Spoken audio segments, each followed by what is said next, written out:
삶을 살아가다 보면 우리는 어느 순간 자신도 모르게 타인의 그림자를 좇는다. 분명 내 인생을 살고 있다고 생각하지만 마음속 저 깊은 곳에서는 나는 저 사람처럼 빛나지 않는다. 나는 여전히 부족하다는 속삭임이 끊임없이 울린다. 성적표가 처음 내 손 안에 들어온 유년기부터 승진 대상자 명단이 회사 벽에 붙는 중년의 시기까지 비교는 늘 나보다 한 발 앞서 달렸다. 친구의 화려한 SNS 사진이 스마트폰 화면에서 번뜩일 때면 가슴 한구석이 순간적으로 조여오고, 누군가의 성공담이 들려올 때면 축하의 미소 이면에 묘한 씁쓸함이 드리운다. 비교는 조용히 피어나는 질투와 영감의 씨앗이고, 그 씨앗은 시간이 지날수록 실체 없는 나무를 키워 우리 마음에 그늘을 들이운다. 비교가 무서운 이유는 단순히 남보다 못하다는 생각 때문이 아니다. 비교는 자신의 삶을 온전히 바라보지 못하게 만들고 타인의 기준이라는 안경을 통해 세계를 왜곡시키기 때문이다. 남이 만들어 놓은 자를 그대로 따라 벤치 위에 앉아 있으면 무릎은 편할지 몰라도 시선은 언제나 낮을 수밖에 없다.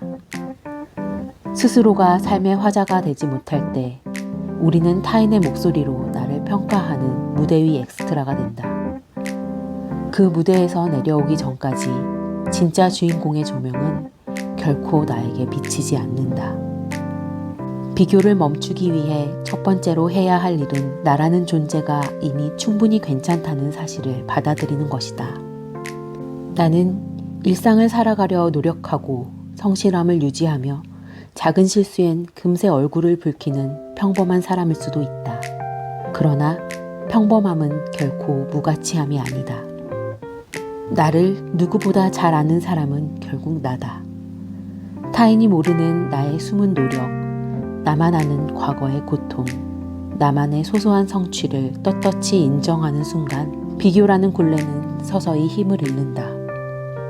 철학자 에피테토스는 인간에게는 외부를 통제할 수 없는 것과 자기 내부에서 통제할 수 있는 것으로 세계가 나뉜다고 했다. 타인의 시선, 사회적 평가, 상사의 기본은 우리의 통제권 바깥에 있다. 반면 어떤 생각을 품을지, 어떤 가치를 지킬지, 어떤 행동을 택할지는 전적으로 우리 손에 달려있다. 비교란 통제 불가능한 외부 세계에 시선을 묶어두는 행위다. 눈길을 돌려 내면으로 향하는 순간 우리는 비로소 내 삶의 운전대를 쥐게 된다. 니체는 자기 초월을 외쳤다. 그는 남과 달리기 위해 애쓰지 않았다.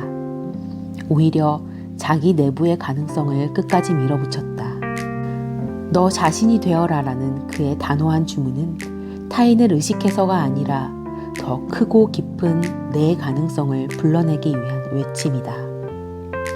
누군가를 추월하기 위해 발을 굴러도 결국 또 다른 누군가가 나를 추월한다. 반면 어제의 나를 넘어서면 그 만족은 내장된 엔진이 되어 다시 내일을 당긴다. 자기 추월은 경쟁이 아니라 성장이다. 성장에는 서열이 없다. 오직 방향만 있다. 내일 한 걸음 더 나아가면 나의 길이 조금 더 길어질 뿐이다.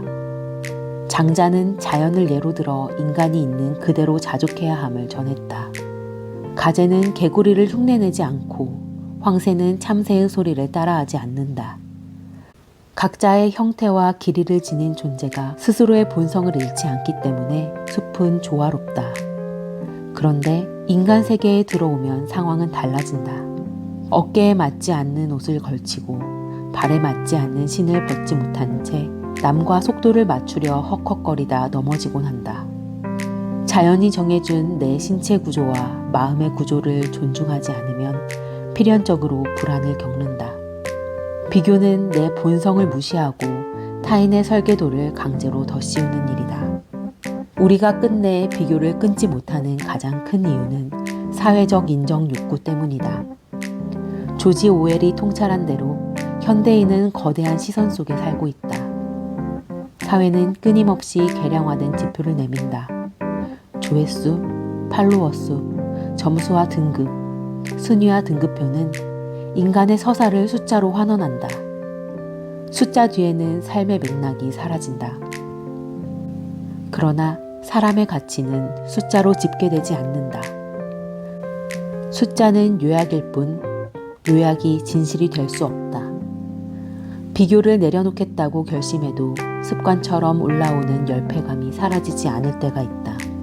그럴 때 필요한 것은 환경부터 바꾸는 일이다. 스마트폰에서 알림을 끄면 즉각적인 비교 데이터가 급격히 줄어든다. 이미 중독처럼 스크롤을 내리던 손이 잠시 허공을 허우적거리겠지만 며칠만 지나면 마음에 잔잔한 여백이 생겨난다. 그 여백은 자기 음성을 듣는 공간이 된다. 밖에서 들려오는 수많은 박수와 야유 대신 내 심장이 내는 리듬에 귀를 기울일 시간이다. 또한 매일 밤 잠들기 전 오늘 스스로 해낸 작은 성취를 3가지 정도 적어 내려가길 권한다.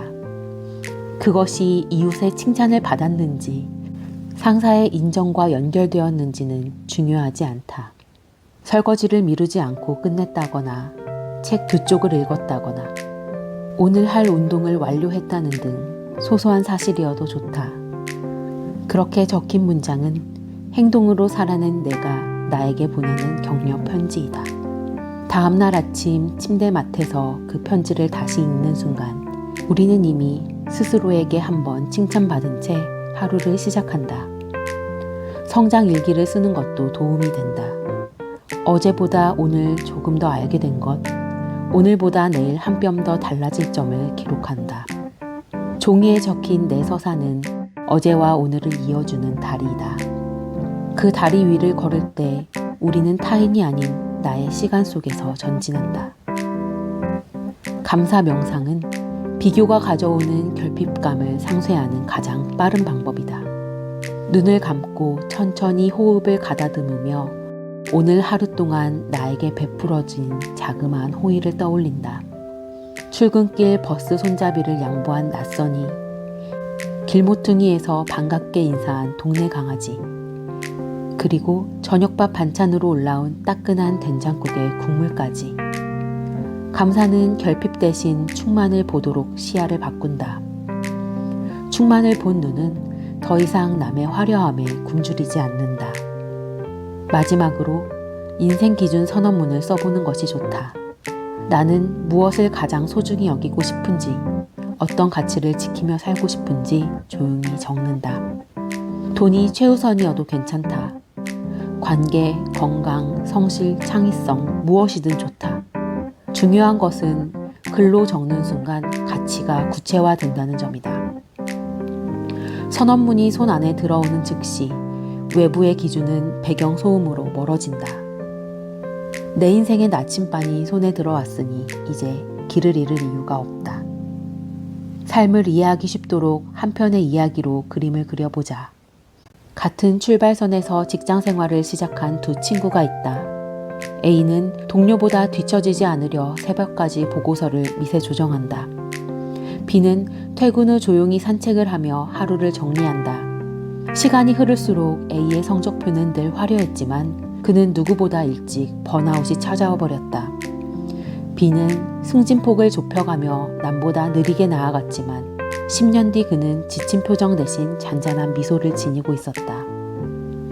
A와 B를 갈라놓은 것은 능력의 차이가 아니라 비교와 성장이라는 태도의 차이였다. 두 길 중 어느 길이 내 삶의 길인지 답은 명확하다. 비교를 멈춘다는 것은 남보다 뒤처져도 괜찮다는 체념이 아니다. 오히려 자기 성장을 위한 온전한 집중이다. 남의 시선이 가려놓은 내 가능성을 발견하는 일이다. 마음을 단단히 먹고 매일 이렇게 다짐해보자. 타인의 박수보다 내 마음의 평화를 선택한다. 오늘의 나는 어제의 나를 넘어선다. 느려도 괜찮다. 길은 내 것이다. 감사는 결핍을 채우는 가장 빠른 방법이다. 기준이 분명하면 타인의 기준은 배경 소음이 된다. 비교는 선택이고 선택은 자유이며 자유에는 책임이 따른다. 인생은 대규모 마라톤이 아니다. 대열에서 이탈하면 실격이 선언되는 달리기가 아니다. 우리 모두는 각자 다른 위도와 경도에서 출발한 순례자다. 어떤 이는 산길로, 어떤 이는 해안도로로 걷는다. 누구도 누군가의 고단함과 경의를 완전히 이해할 수 없다. 그렇기에 비교란 애초에 무의미하다. 비교를 내려놓는 순간 우리는 일상의 소음을 걷어낸다. 그 침묵 속에서야 비로소 내가 원하는 나의 목소리가 선명해진다. 오늘 아침 눈뜬 당신은 두 가지 선택지 앞에 서 있다. 남의 표정에 일희일비하며 하루를 보낼 것인가? 아니면 나의 내면과 손을 잡고 작은 성장을 축하할 것인가? 언뜻 사소해 보이는 그 선택이 하루를 만든다. 하루의 선택이 모여 한 달이 되고 한 해가 되고 결국 당신이라는 사람의 서사를 완성한다. 그러니 이렇게 선언해보자. 나는 비교하지 않는다. 나는 나답게 살기로 결심했다. 그리고 잠들기 전에 자신에게 속삭이자. 오늘도 충분히 잘 해냈다. 이 반복이 조금씩 당신을 더 단단한 진짜 나로 이끌어줄 것이다. 삶의 무게가 가슴을 짓누를 때마다 이 문장을 떠올려라. 남의 기준이 나를 규정하지 못한다. 나는 이미 이 자리에서 충분히 의미 있는 존재다. 세상은 여전히 빠르게 변하고 타인의 성공담은 끝없이 들려올 것이다. 하지만 우리의 마음이 이미 방향을 결정했다면 비교라는 바람은 더 이상 돛을 뒤흔들지 못한다. 우리는 어제보다 한 뼘 더 성장했고 내일은 오늘보다 한 뼘 더 넓은 세상을 볼 것이다. 비교를 버린 자리에 성장이 피어나고 성장의 뿌리는 스스로의 가치를 믿는 용기에서 자란다. 이제 마음을 들어 올려 앞으로 나아가자. 그 발걸음이 곧 당신을 그리고 당신의 세상을 바꿀 것이다.